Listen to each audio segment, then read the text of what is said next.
Hi, this is Roger, thanks for dropping by. The last of the Cymbidiums to repot. We had a look at this yesterday in the Sunday chat. I'll say yesterday because I think I'm going to post this today on Monday, but it might get left till Tuesday. But I'm filming it early Monday morning before it gets warm in here, because if the sun comes out on the roof, it's uncomfortable working in that sort of heat when you don't have to. And I don't have to by just starting early. It's 20 degrees in here at the moment. Very comfortable. I've got my coffee. And you might say, why have you got the magnifying glass? I'll tell you why. Some of these leaves have got damage on them, and they've got tiny little spots. And I want to know whether those spots have got legs. In other words, are they mites? No, they're not. But they look like bite marks where mites may have been in the past. You know, this has been on there a long time. Probably when I got the plant. So, initial work is take off the last remaining spike. It's only one bloom and it is starting to go over. And then we go round and snip all the damaged leaves to remove it. Basically, first of all, it's unsightly and it could have repercussions by leaving it on there. That's the way I think of it, things nowadays. Oh, now it's going to rain. Well, that's good and bad in depending on how you look at it. Good from the point of view I don't want to go out and water today. This is the third or fourth shower we've had this morning, which I would say is now enough water for the tubs and things out there for me not to bother today. Which is good. There's a lot of these leaf tips coming off, but don't forget, those of you who saw the Sunday chat will remember just how many new growths there are on this plant. And new growths equals new set of leaves. So the fact that the older leaves have got their tips cut off, well, a lot of them, all of them, but wherever I see damage of any sort, I'm taking it back beyond that damage. That removes it. You have to bear in mind, if it's insect damage, I would suggest the insects are long gone, either dealt with at Burnham's or dealt with by my hotbox, which is excellent at getting rid of mites, apparently.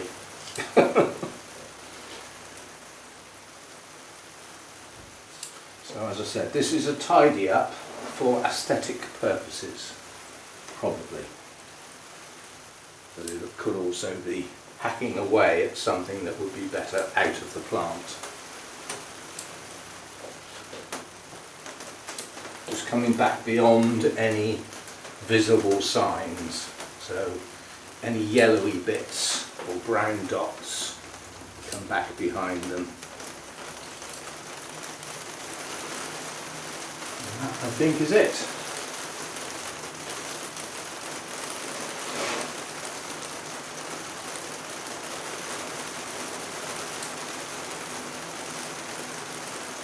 Yeah, that'll do. That'll do. I mean, each time I water it, I'll get to look at it, although it is going outside once I've dealt with this. Right, we tried lifting it out of the pot yesterday and failed miserably. So what we do today is cut the pot. And we cut it in a place where there's not much going on, so that we don't do too much damage. Or no damage would be good. And with any luck, we can tear the pot off.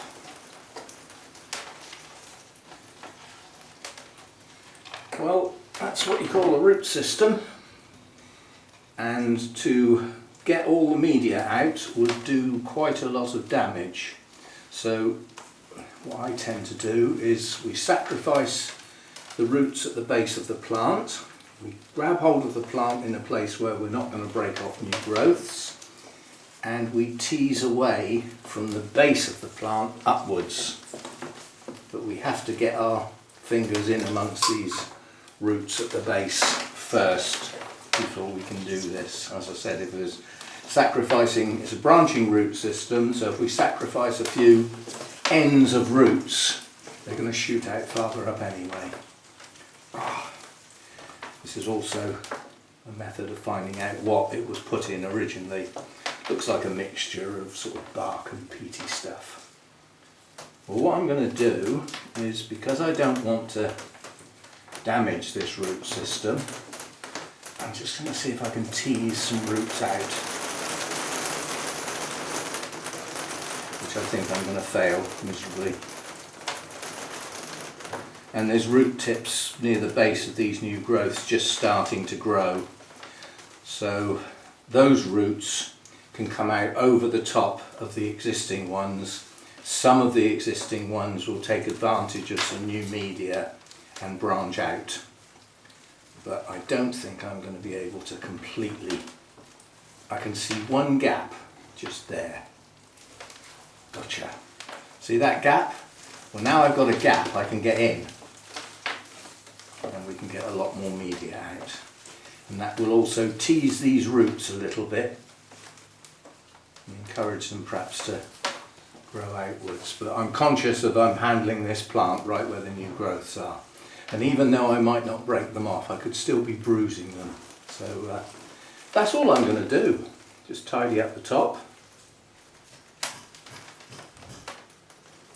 and just tease where I can, which is not in many places, quite honestly. And now I've got a new set of roots coming with all these new growths. I can see the new root tips at the base of these growths. So we will risk some of the old media staying there. Now that wasn't much coming out, but it's going in a much bigger pot, quite deep. And that will have new media all around the outside, which the new roots will go into, because they'll find the easy path. The easy path will be to come over the top of this root mass and get down into the media that will go around the outside of this root mass. Oh, there's a nice easy bit there. Oh, that's good. There's a few root tips pointing outwards now. So if I keep niggling at this, I shall keep finding more bits that will undo. Like that. See, that was probably just one root broke and released all of those. And I don't mind keep doing this as long as I'm not holding the top of the plant. As I said, I'm very conscious of those new growths. They'll probably bruise quite easily and possibly even damage the little roots. They are tiny at the moment. Just got one massive bit left here. Let me get in behind that. Yes, there we go. Right, now we have a loose root system. That's much better. There's not much media, the plant has eaten it. It's a strange expression, but it's basically true. I've seen many people repotting Cymbidiums, and there's virtually no media. When it was repotted, the pot was full of media, and well, where's it gone then? And my expression is the plant's eaten it. Well, where else can it go? You'd believe anything you like, wouldn't you? But it is true, the media does often reduce quite dramatically in Cymbidium pots. Right, now that's a lot better. I can get some new media in there now. Right, there's nothing else to clean up. I've got my new pot, so it is a new pot as well. And sometime this week I will do an update on the Cymbidium from yesterday that looked like, seriously looked like it had a virus. And I will do an update on the research I did and the work and what the symptoms look like for those. There's three main viruses. It could be any or all of them. This is the problem with orchid viruses. They often don't show that much, so it's difficult to diagnose by looking at physical, visible symptoms. And in other cases, they misrepresent because they look like one when in fact they're another. And a test is the only viable way, really. The problem being that the cost of the tests often outweighs the value of the plant, makes it, you know, unless it's of serious sentimental value or something very, very rare, which none of mine are, then the cost of the test is prohibitive. The nurseries and things that do tests on a regular basis, they buy them in bulk, which when you come down to an individual test makes them viable. But for me to buy, I think they come in packs of 3 last time I looked, or 5, and you're looking at a serious amount of money, you know, to test one plant. You can't buy one, you know, and I don't even think anybody's selling them in the UK anymore. I think they've disappeared. You'd have to bribe a nursery to get some of theirs.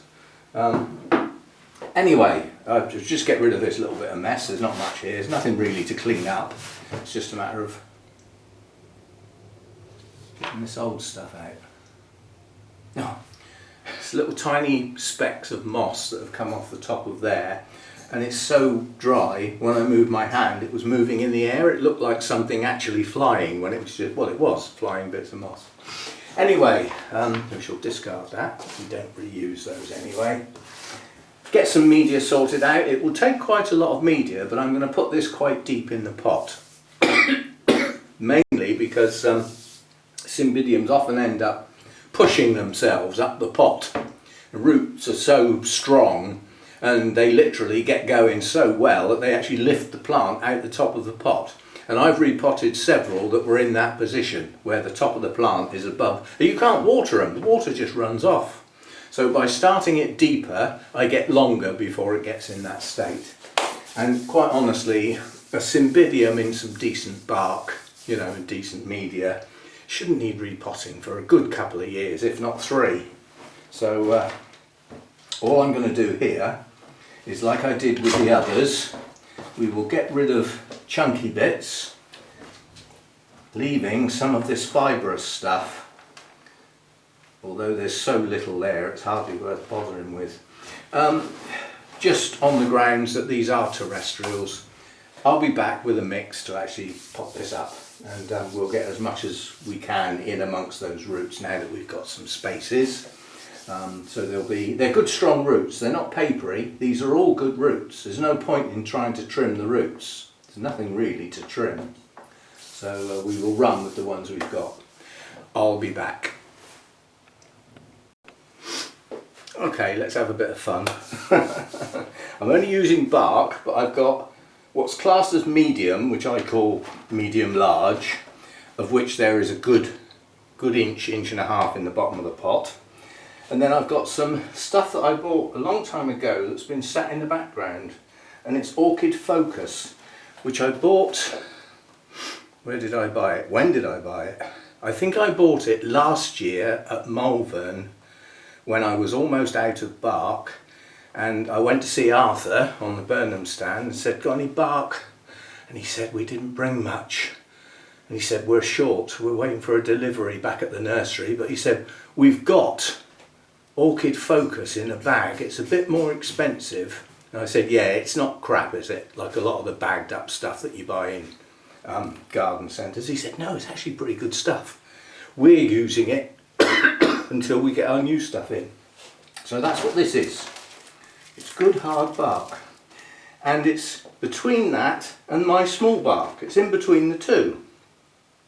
So we're going to start in the bottom of the pot with the medium, which is quite large in fact, and then we're going to mix some of the two together to get like the next grade up, and then I'm going to keep trying the plant till it sits nicely at the height I want it. Now that's too deep, so we need more. So again, a mix of the two will come up a bit more.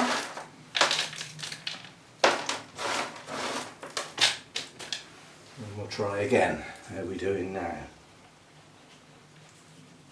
That's about right.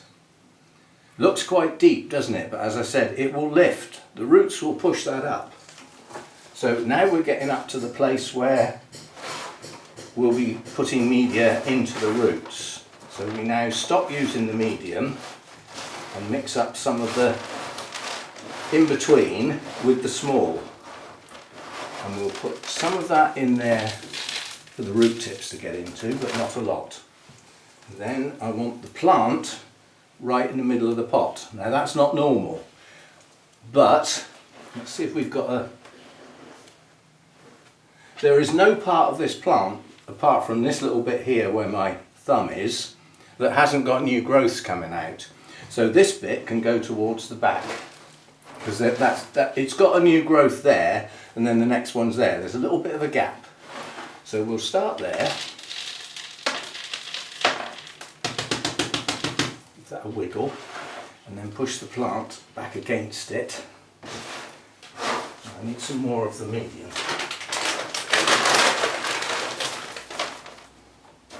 It's a bit dusty in the bottom. Never mind, that'll wash through. Right, so medium and small mixed.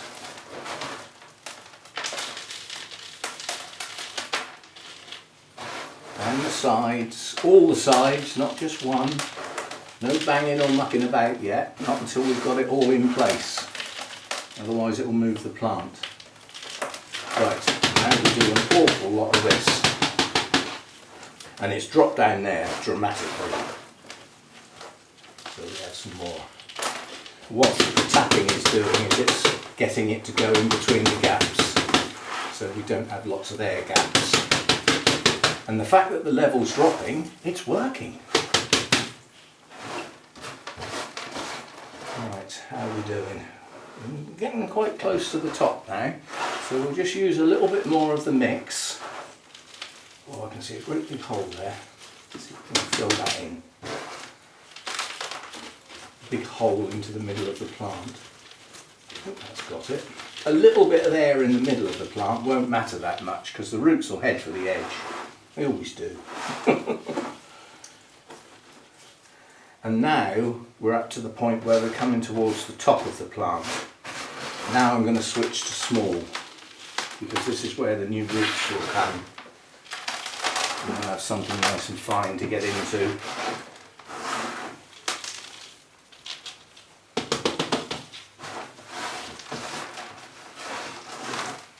So this is a layered potting. Different layers of different types of bark. And now that we're up to the top of the pot, push down the sides of the pot quite hard. Cymbidiums like to be firmly potted, like their roots. Well, if you think about it, most of them are terrestrials, or at least semi-terrestrials, and they grow in the ground.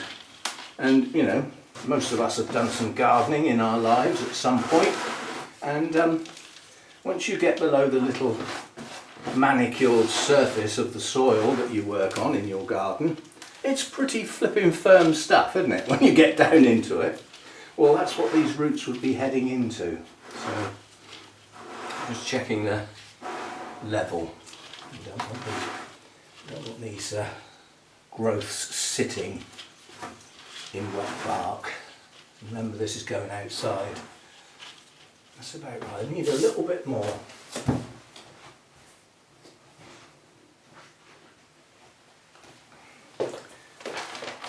If you hadn't gathered, all my media is just inside the door here. I've got my dining room table, which this end here has got all my stuff behind it because that chair never gets used because I don't get enough people.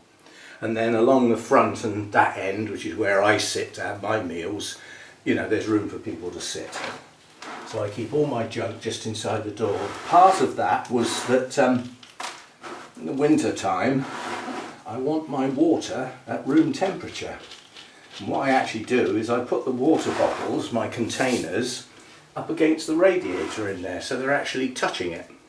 And it keeps the water reasonably warm. So when I'm watering, I'm not using freezing cold water, which it could be out here, you know, if I was watering first thing in the morning after the night time. Right, there we go. I'll keep that label for now, but I will do a new one to go with my others. I forget what colour I used, but I'll look it up. And that's the last one. Now I'm going to take that in the kitchen and give it a good watering. Funny, you might find it odd, but when I water a plant like this that's just been repotted, I use my jug water in the kitchen because it's at room temperature for a start. It's had all the hardness taken out of the water through the filter, but it's not pure water like RO water. But I've got to get all the dust and everything out. It needs a flipping good flush, and that would take up an awful lot of RO water for no real gain, if you see what I mean. And it wouldn't be reusable. It'd be full of the dust and everything off of this media. So yeah, I use the filter jug in the kitchen. We'll do a flipping good flush, wash out all the dust and everything, and then it'll go outside with the others. Not with the iffy one, with all the others. I will, because some people are quite worried about that plant.